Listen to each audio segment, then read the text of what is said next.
Namaste, I'm Gabby. Welcome to the Happier Life Project, brought to you by free mental health and wellness app, My Possible Self, in partnership with the Priory Healthcare. Today, we have such a special episode. I'm going to take you inside a yoga retreat. Now, this is something people do tend to reach out to me the most about on social media and amongst my friends and my family. With so many to choose from, I get asked a lot for recommendations on where to go for a yoga retreat. Do I know any good teachers? What actually happens on one? How will I feel afterwards? Do I need to be experienced first? And all of these questions and more are going to be answered today on this very podcast. Trish Whelan is a renowned shamanic Kundalini yoga teacher and Reiki practitioner, and I had the very fortunate luck of being in southern Goa, India, when she was holding her soul medicine retreat. In the heavenly Luachia, a stunning luxury villa and retreat space, Trish graciously opened up the doors and allowed me to not just sit down and interview her, but also to chat to some of the retreat goers to give you guys a real glimpse into what goes on. And please do stay till the end of this episode, where we are going to close with Trish playing the gong, which she does to close every one of her yoga practices. This was captured live in Goa at the retreat. Now, I've got to be honest, before I went on Trish's retreat, I hadn't actually done much Kundalini yoga before. Compared with other forms of yoga, Kundalini yoga is seen as a more spiritual practice. It still involves physical movements, but I would say Kundalini yoga sits somewhere between breathwork and traditional hatha yoga. And man, it has so many great benefits. Shortly, you're going to learn all about Kundalini and its benefits, and maybe, hopefully, you might want to give it a try after listening to this. You're also going to hear Trish's incredible story going from hotshot music mogul to Zen harmonious healer. And I hope we've managed to capture some of India's beautiful, magical energy too. So, ready to find a healthier, happier you? Let's get started. Well, Trish Whelan, I think this is the most stunning place I've ever done an interview. So thank you for allowing me this opportunity to talk to you here in Goa. Yeah, it's pretty beautiful, isn't it, here? Yeah, I'm a bit of a palm addict. So yeah, we're here in thousands of palms, actually. So yeah, welcome. Yeah, I mean, I do think we should set the scene. We're in a yoga shala, surrounded by beautiful crystals. We've got like a flower altar in this most... It's words can't even describe, can they, how stunning this location is in southern Goa. Yeah, it's a real paradise here, isn't it? Photos definitely don't do it any justice. And yeah, you really have to be here. The light and the sounds, and also wonderful to be back here because I haven't been here for 3 years. So I was here at the start of the pandemic, and actually I was quite happy to stay here when I thought the pandemic wasn't going to be going on for so long. But yeah, it's beautiful. Yeah, and when we talk about soul medicine, which is the name of the retreat that you are holding right now and that I am part of, yeah, when we talk about medicine for the soul, I mean, you couldn't have picked a better place, could you really? Well, I guess the thing is that we always come back to the fact that nature is the medicine, and I just love beauty and the real essence of beauty, and how healing beauty is, really, and how simple life can be when we're in beautiful places, really, and the nature is really the balm. And if you could hear, because I've got my headphones on, there's this beautiful accompaniment of the wind blowing and the birds chirping as you're talking. And I definitely want to go back to India and Goa, but I feel like we need to learn all about you and your incredible journey from quite a big player in the music industry to what you are now, which is a shamanic Kundalini yoga teacher. And you also are trained in Reiki and sound healing. You're a multidimensional energy healing therapist. Yeah, well, essentially, I teach shamanic Kundalini yoga, and underneath that is really the healing.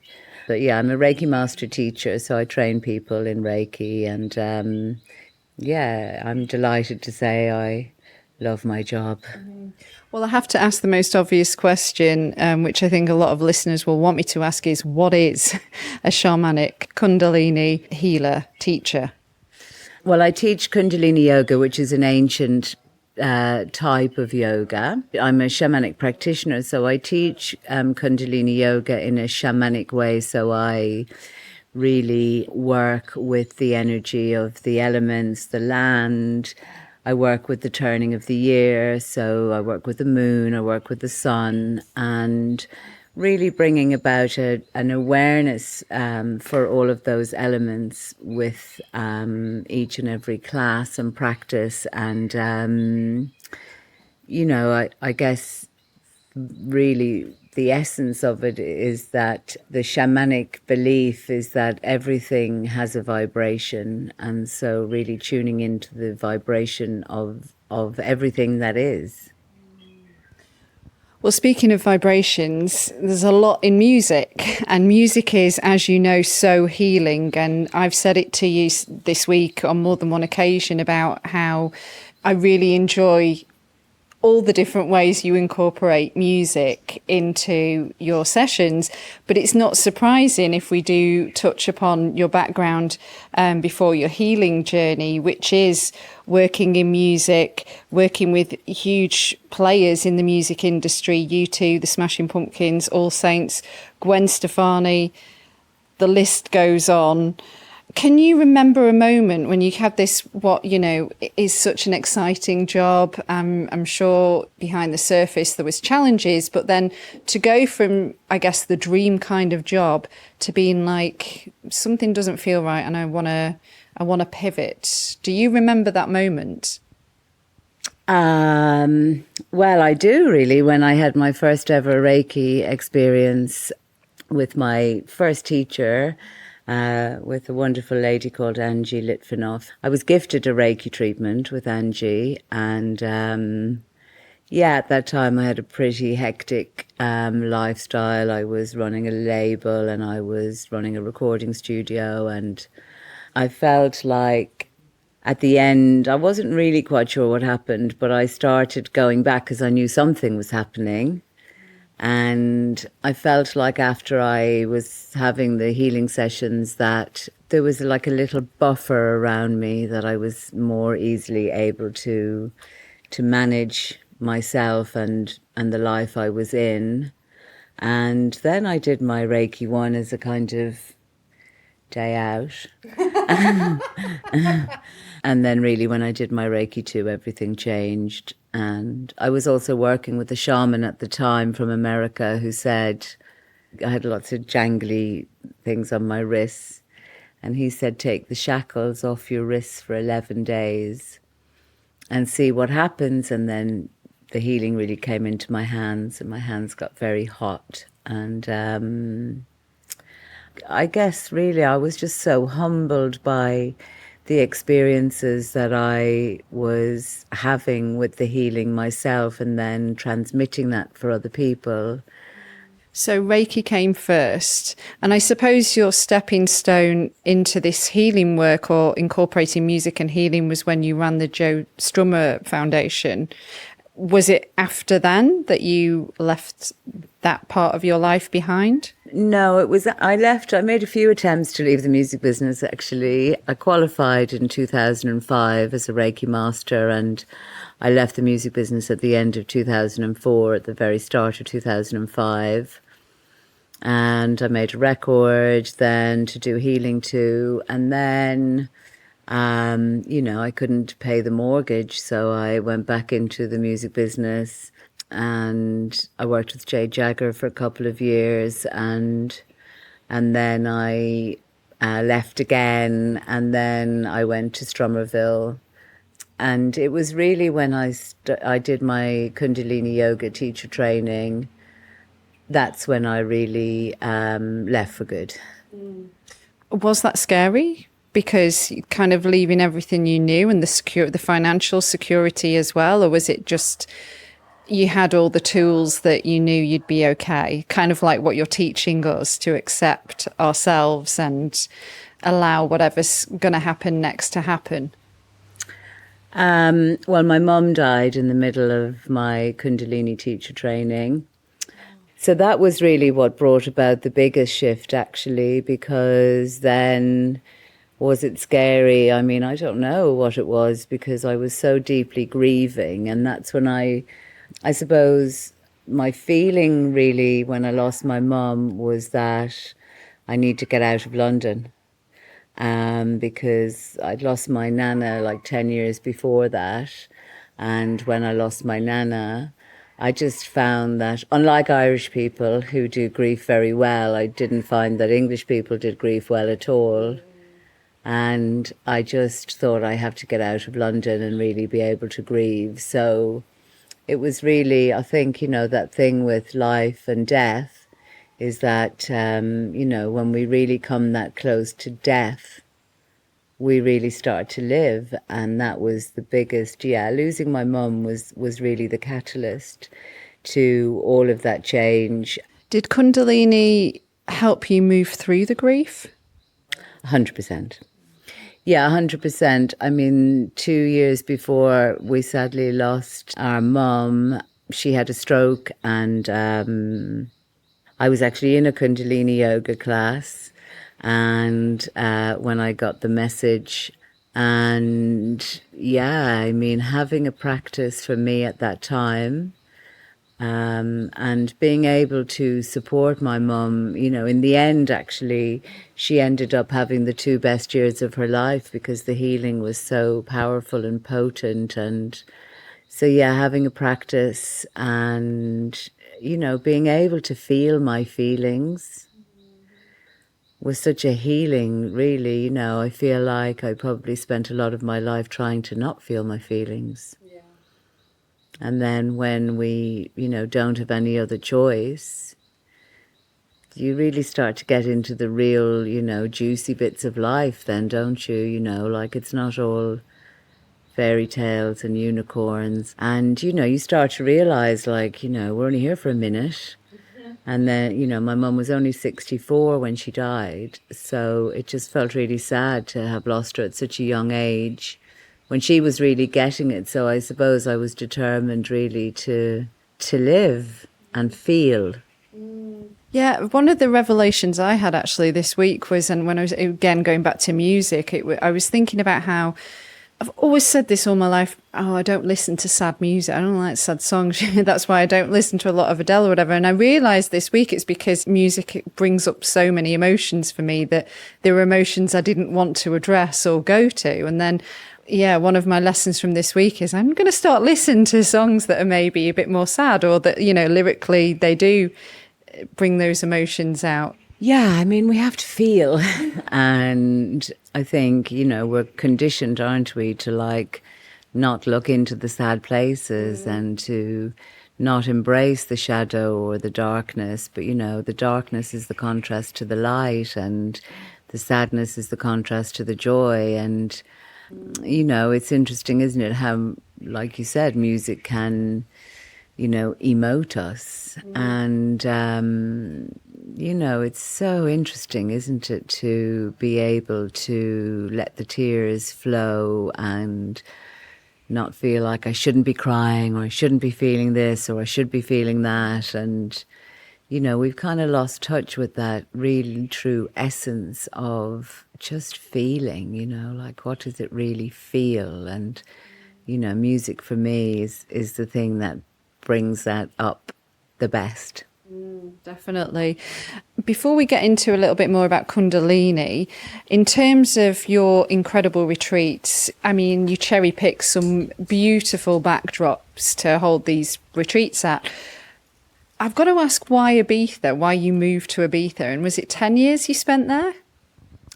Yeah, it was 10 years. I was 10 years in Ibiza, and because it was my favorite place on the planet, actually. And my introduction to Ibiza came when I was working in the music business, and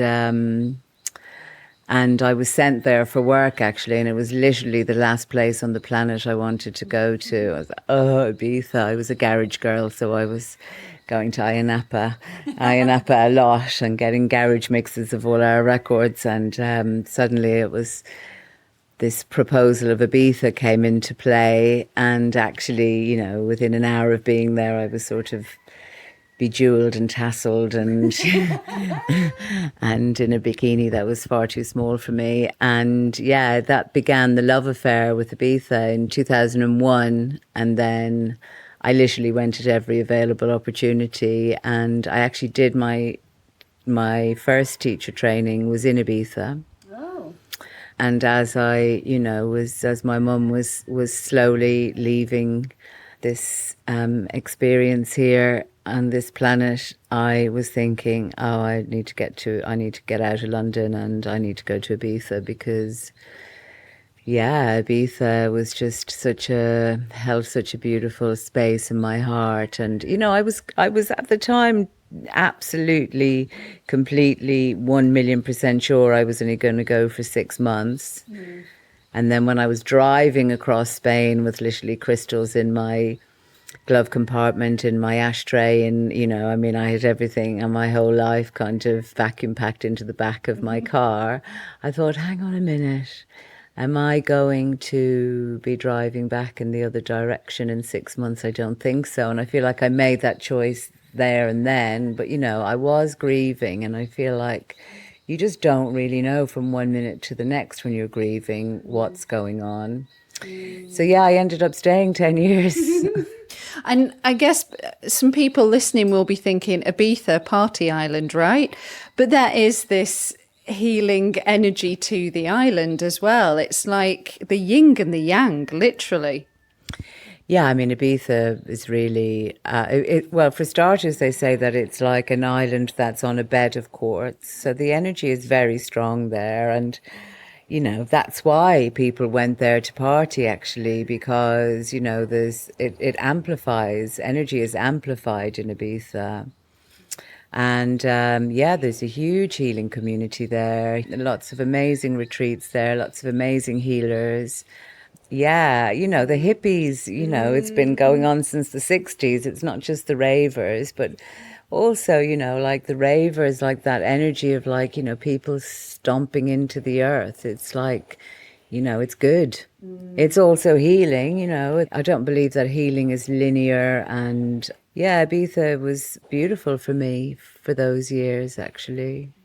I feel like we need to learn from you about Kundalini. And I pulled up what even the meaning of Kundalini is. In Sanskrit, it means she who is coiled. So this refers to the primordial life force energy contained at the base of the spine that is often depicted as a snake.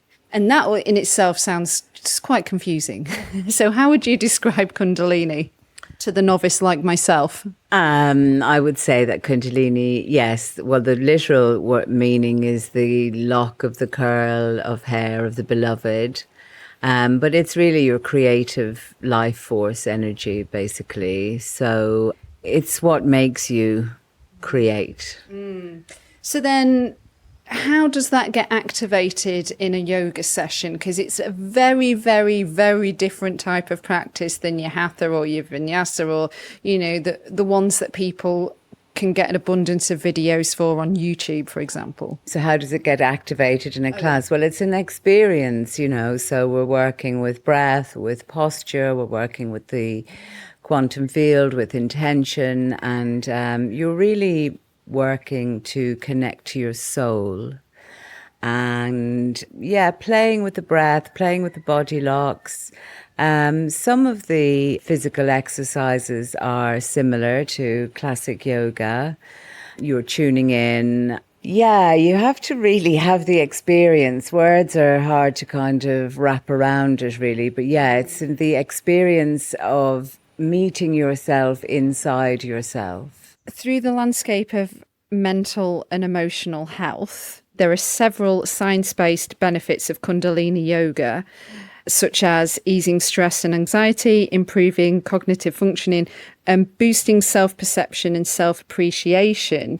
So have you personally experienced a lot of this in terms of for you, but then also being on the journey with your clients as well when we talk about, you know, mental health and emotional health, which is just as important as physical, but often gets overlooked? I mean, for me, Kundalini yoga changed my life. So I had my first ever Kundalini yoga experience in 2008. And I met it as a Reiki master, almost finished my shamanic practitioner training. And I had my first Kundalini yoga class. And my feeling was, I have had a healing. That was my feeling. And Kundalini yoga completely changed my life. And I see that this practice really, really helps people to return to themselves. Something happens, you know, like scientifically, a lot of things happen, like the hormonal flow has changed. You're making serotonin, you're receiving endorphins, you know, there's a lot going on. But just energetically, what's happening is you're meeting yourself. And you're thinking, actually, this feels nice. This feels good. I'm meeting myself. You know, you're able to plug in to something that is deep within and all around, and you get happy. So why do you think it's not maybe as mainstream as other forms of yoga then? Because I think that, you know, when yoga came to the West, everybody wanted to get bendy. Mm-hmm. Mostly people think that yoga is, you know, 1,000 sun salutations every morning. But actually, that physical asana practice came secondary to the breath. You know, yoga, and you don't really get Kundalini in gyms. No. I don't know. I think that it will change. You know, more people are practicing Kundalini. What people might have heard of is this Kundalini awakening, but might not know what that means. And I still am not exactly sure what that means. Have you experienced it much, and what does that feel like? There's a bit of a shaman kind of scene around Kundalini awakening and spontaneous Kundalini awakening happening around a lot around plant medicine. You know, it's enlightenment essentially. It's a shift in energy for people. I haven't come across it in a way that is not positive, but I have seen clients who have had this experience and it has been uncomfortable, and they haven't been in a well-held space enough to manage it, and so it can be, you know, a little bit scary. But it doesn't happen in Kundalini yoga. You know, it happens when energy is activated that the person, you know, is not ready to, you know, it's in an artificial way. So my experience has been very safe. So it's really, really important to find an experienced teacher. Sure, it is. Yeah, like everything, you know, it's important to find a teacher, but, you know, we have to trust that everybody gets, you know, what they're meant to get. When we think about detoxifying, and I think this happens a lot during, especially in retreats where you're practicing a couple of times a day, most people jump to thinking food, drink, but toxins are all around us. So I wanted to ask you a bit about releasing emotional toxins, because I think this doesn't get highlighted enough, and I think this happens a lot in the Kundalini practice. So I'd love to know what you think about this. Yeah, I think that people think, you know, it's the beer and the fags that, you know, that's what we think is toxic. But, you know, people are toxic. Mm-hmm. Thoughts are toxic. Memories can be toxic. So, releasing energy that is toxic or not beneficial is really important. And, we can be toxic against ourselves. Oh, I'm too fat, I can't sing, I look awful, this doesn't look good on me. This kind of self-sabotage is toxic. It kind of starts to feed back on itself somehow.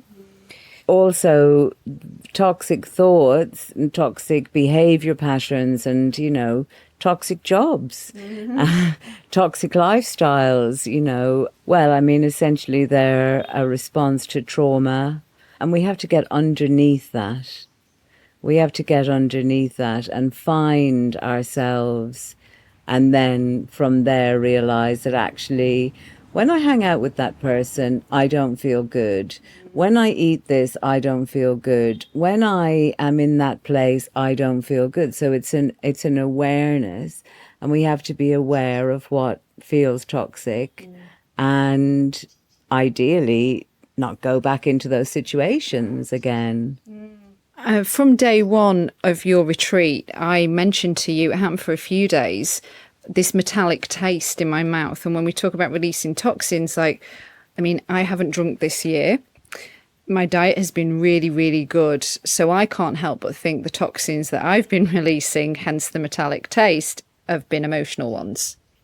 I mean, yes. Yes, in a word, yes. I mean, we have to remember that we are holistic beings, and that, we're holding energy in our cells, in our muscles, in our blood, in our organs.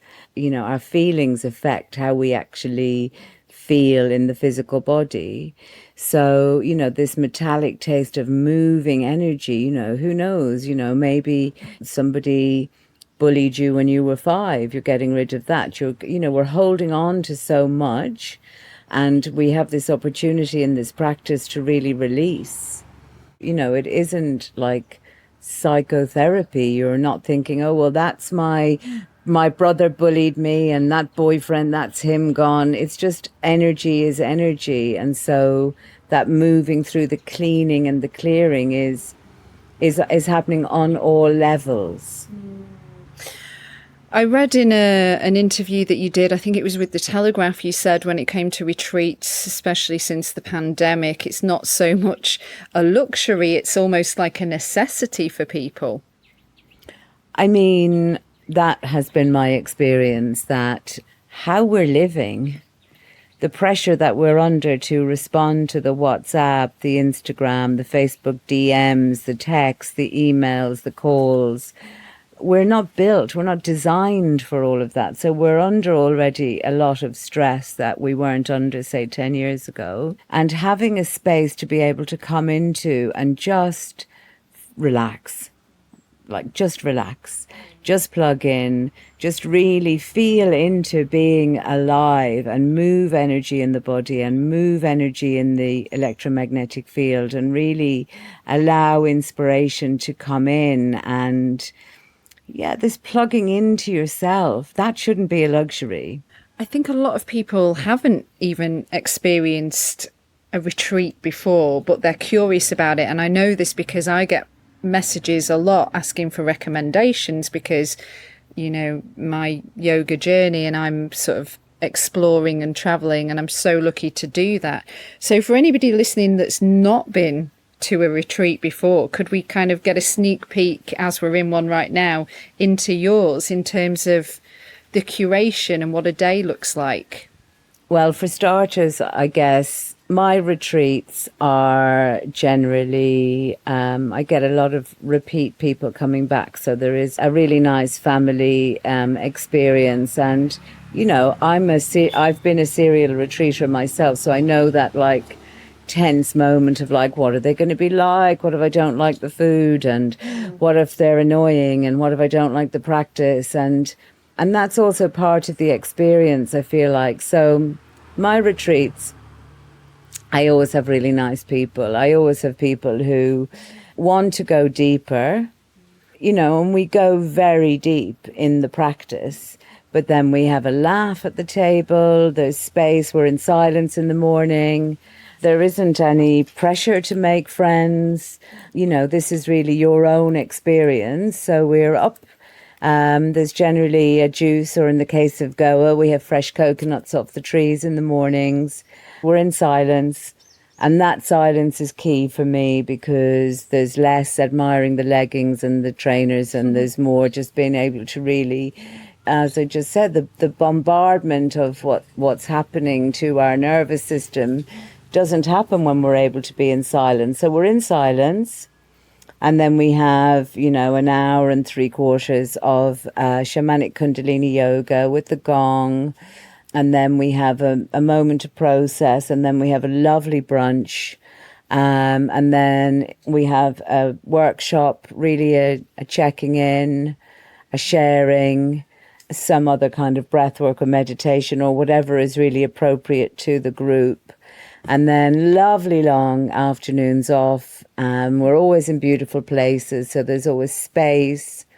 And then back on the mat again in the evening for another session, which is generally, I tend to teach stronger classes physically in the morning and then softer classes in the evening. I'm a breathwork teacher, so more breathwork led, meditation, and then lovely dinner, and then off to bed. Oh my God. I mean, the food is probably the best food I've had in my entire life has been this week, Trish. Wow. That's what I love to hear.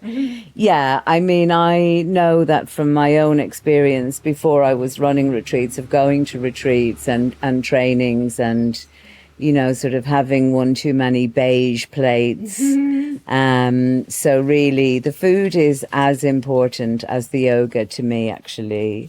And that the food is really nourishing, and that, you know, like, I would absolutely die and stop doing what I'm doing if I thought that in any way my work was, you know, serving ladies, and that was that. I'm not interested in serving ladies. I'm interested in serving people who really want to heal. And the food is so important in that healing journey. And then that people go home and they change how they're cooking, what they're serving up. They change how they're looking at food. You know, it's a lifestyle change that happens with the food. And yeah, I mean, and I love food. So first and foremost, I want to be well fed and nourished, and the difference you feel.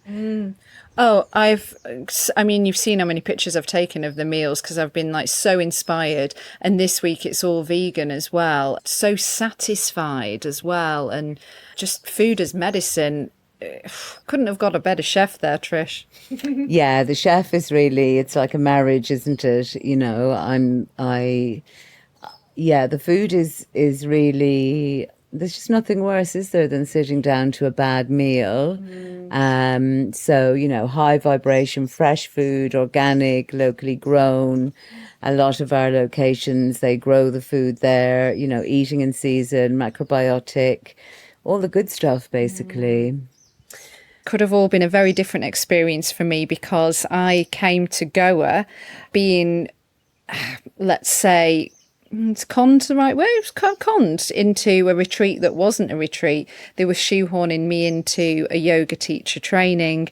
The whole package that was sold to me was something that completely was fabricated, and, you know, bed bugs in the accommodation, the beige food, and then a punishing schedule. I was like, when I received it, it wasn't until I got here, and it was a yoga teacher training schedule. It wasn't a retreat. And you being so experienced going to retreats and holding retreats, and I think whilst we're on the subject of it, there's obviously a happy ending from my experience, because I got to work with you. But I think for many, like, imagine if you'd spent all this money and you'd never been to a retreat before, and you turn up and you got that experience, and, you know, you weren't me and you were just in India upset. And so, yeah, in terms of like advice for people that are considering a retreat, what would you say to them, Trish?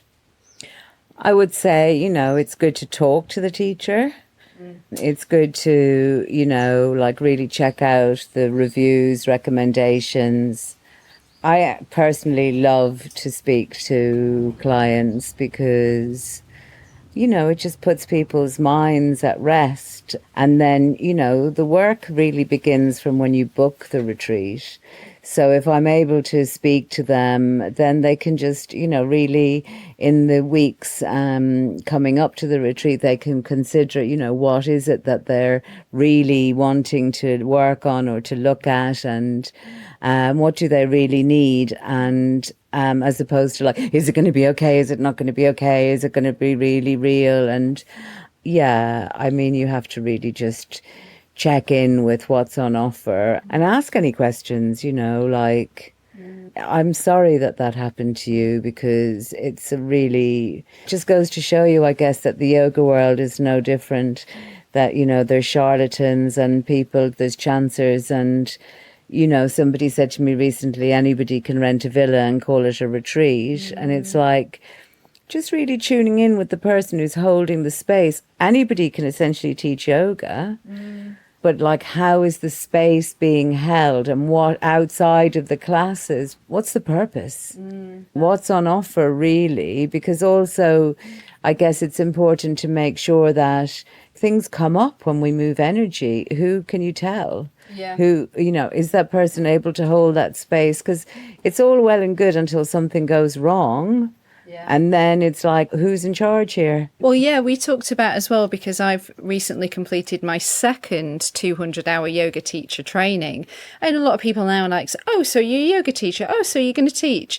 And it's like, man, I haven't even scratched the surface here. And then imagine if I was conducting a retreat with 15 people, and a lot of people are coming to the retreat wanting some deep healing. And so they're emotional and they're vulnerable. And then, yeah, like you said, who's running the joint when they get there? Yeah, I remember I had a really interesting experience when I was doing my teacher training myself. I was obviously still I was in London. I was practicing a lot of Kundalini yoga. And I remember being in a class and, I was obviously, sort of doing that thing that people do when they're looking over the DJ booths to see what the tunes are. I was like looking at what series people were teaching and how they were doing it, and thinking, I wouldn't do it like that, or I'd do it like that, or I like how they're doing that. And I remember I was in a class with this fabulous teacher in London called Sukhpal, and it was a really strong breath work where your head was back, and I was thinking, I think I'm ready to teach. I think I could teach. I think I'm good. And the next thing, when somebody brought their head forward too quickly and they dropped down onto the floor, and I thought that was the universe telling me, actually, I'm not ready to hold that space yet. And so I do think that the testimonials, I mean, I'm sort of saying that to myself as well, because sometimes I don't really like the whole asking for testimonials, but I do believe that, yeah, finding a reputable teacher where you can relate to people's experiences and like, you get what you pay for as well, like that's, you get what you pay for. So, you can go on a yoga retreat with someone who's, the ink is fresh on their certificate, or, you can go on a retreat where there's lots of different teachers, but really then who's holding that space? Because I can see what's happening to you every day. In every session, I can see the differences. I can really hold the space because I can see what's alive for everybody. But if I'm, round the corner and somebody else is teaching my classes, I don't know that you were crying this morning or someone else was crying or someone, I don't know what's happening. I'm here, I don't ever leave. I'm holding the space and I'm opening the space and I'm closing the space and I'm zipping you up. So when you leave, you're not going to be, wandering around like a moron tomorrow. I know, yeah. I'm thinking about like integrating back into society, thinking, oh gosh, boy. But I know you'll have us ready for that. Just a couple of questions about India, because we're here and it's special to you. It's now special to me, and it's somewhere I'll come back to for sure. Why do you think so many people pilgrim to India? I mean, I don't know. I mean, it's just so beautiful here, isn't it? And it's so different. I think that's what the pandemic, sort of post-pandemic, and coming back to India after 3 years, it's just like, it's a different world. For me, I think it's just getting down to the simplicity and beauty of life. Like when I got to Rishikesh, I think I shared with you, no heating, it was freezing cold, I was washing my underwear out of a bucket, I was completely disconnected from social media and from work, and I'd never felt more content. Yeah, there's a magic here that is really hard to put words on, and the people are so beautiful, and just the smiles, isn't it? And the kind of the glint in the eyes of the people who, I don't know, there's a reverence in the air, and there's a bowing down to this beauty, and there's a bowing down to the mysticism, and yeah, just the nature is, the monkeys, even though I'm scared of them, it's just a real, it's a full, beautiful assault on your senses, isn't it? One of my teachers said to me, once you spend a bit of time in India, it changes you. Would you agree? And if so, how has it changed you, Trish? Well, it's just has to be this kind of letting go here, even down to the Wi-Fi, like the Wi-Fi just goes and you just have to accept. So I would say that India has, really changed me over the years. I came here for the first time in 2005, and I've been really all over India, and I guess it's made me more humble. And, when you can see the simplicity of life here, and, I'm all about the devotions. In 2019, I went to the Golden Temple in Amritsar, and just being around that, the depth of the devotion there really changed my life. Wow. As we are about to, we've got one final day of your retreat. And again, I have to thank you so much for this experience. And just, I guess you've been my gateway into Kundalini yoga now. So I'm definitely going to be exploring this further. And this retreat is called Soul Medicine. So, Trish, what would you prescribe to everybody on the planet right now, if you could, in terms of feeding their soul? Meet your soul. Meet your soul.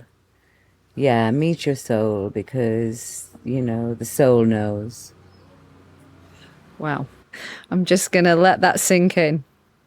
And final question is a question that I ask every guest that's been on the podcast, and that's to set us some homework based on the theme of the episode. So in this case, Trish, what is a simple, actionable first step that we could take when it comes to entering the world of Kundalini and its practices that will help us on our mission to living a happier life? To just stop and take like 6 really nice, long, deep breaths and presence yourself. So when you can really presence yourself, you can come into full contact with the moment and with yourself within that moment. Amazing. Thank you so much. So for more on you, it's souladventures.co.uk, and that's where you can find out about all your retreats. You've also got something called Clubhouse, which includes some free offerings. Yeah, I have a couple of great offerings that are online. I have a 40-day journey to joy.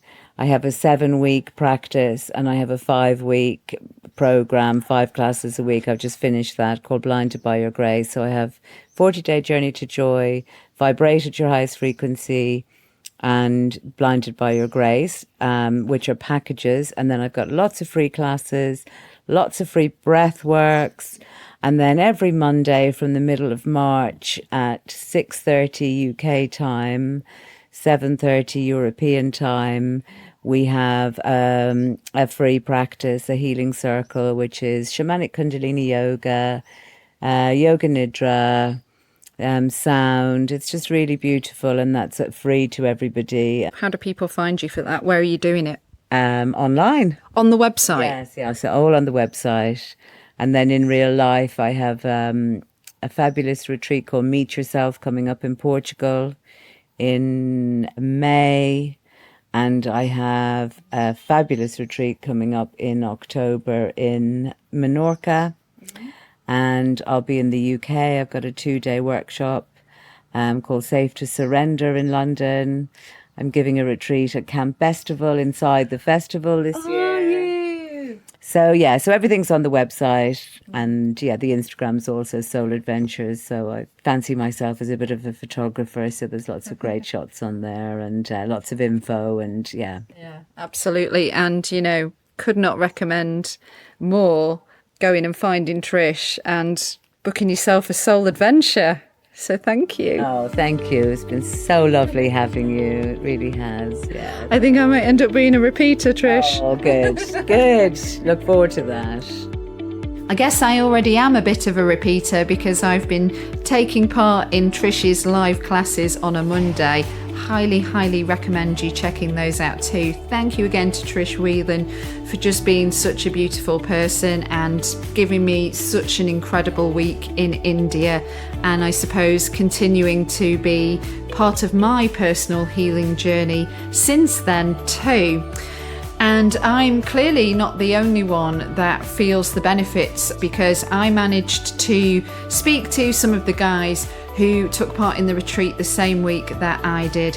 And so I'm going to share with you now some of their takeaways from inside a Kundalini yoga retreat. My name's Russ. This is my second retreat now with Trish. First one was back in September in Shropshire, and now this wonderful space here in Goa. I've been having my own practice maybe for 7-8 years. Started meditation, then into sort of breathwork and yoga. And this really, especially coming after COVID, it's just been a way to sort of pull all of that together into this amazing practice. So it was my first time in September with Trish doing Kundalini yoga, which was revelatory. And now, like I said, here in Goa, just having an amazing experience, enjoying every minute of it. Hi, I'm Amy. I met Trish about 6 years ago in Ibiza at one of her yoga retreats, and I've been doing them ever since. I've been on a long journey of healing, which she has been integral to. It's an incredibly powerful yoga and hugely transformative. She's an amazing human being and an absolute guide for me back to myself. So if anyone's thinking of the need to transform, I highly recommend it. It's powerful. My name's Anna, and this is the first retreat I have done with Trish, the first retreat I've ever done, the first experience of Kundalini, and I probably had a bit of anxiety going into it because I had no idea of what to expect. However, so far, towards the end of the experience, I've thoroughly enjoyed it. I feel like I've been pushed physically and emotionally, but in a controlled and supported environment. So it's just an overall beautiful experience where you can come away feeling completely relaxed, and probably that I have given myself the time and the courage to actually sit and think about topics within my life in a really supportive environment. So overall, I think I've had a good time and I would come again. My name's Ben. I've been on 3 retreats with Trish. One was in England, one was in Menorca, and one was in India. And they're all very, very different, but they're all exactly the same. And they're different because the chefs are cooking from very local food at the retreat. And if you have some treatments, they're playing local music. But Trish is exactly the same wherever she goes. In my opinion, it's absolutely perfect because you get to enjoy what she does so well, but in a different environment with a completely different culture. And she's embracing that within the lessons and the teaching. And it's, that's why I keep coming back. Hi, I'm Lou. It's my 6th time in India. And Kundalini really wasn't a thing that I thought I would be interested in, but slowly did online retreats with Trish and got more and more into it. It's an inward journey. It's not like normal yoga or Ashtanga yoga or any of the other types of yoga that I've tried occasionally. but Kundalini is completely different in itself, and it's a very healing kind of journey, and definitely that's something that I would recommend to anyone. Oh, thank you for doing that, guys. That's another beautiful bonus of going on a yoga retreat. You can make friends for life. And thank you to you for listening to this episode of the Happier Life Project with me, Gabby Sanderson. Before we go into our very special finale, I do have some important housekeeping, of course, to share. And that is, if you are suffering with your mental health, there is a crisis button on the My Possible Self app that will signpost you to the correct information for immediate expert advice. If you're not listening right now on the My Possible Self app, but on one of the podcast platforms, if you do download the My Possible Self app, it is completely free, including all of the content, so you don't need to worry about it costing you anything. If you enjoyed this episode and you have the time, we'd love you to share it and leave us a review. And to find and follow us on social media, we are at My Possible Self, and I've been at Radio Gabby.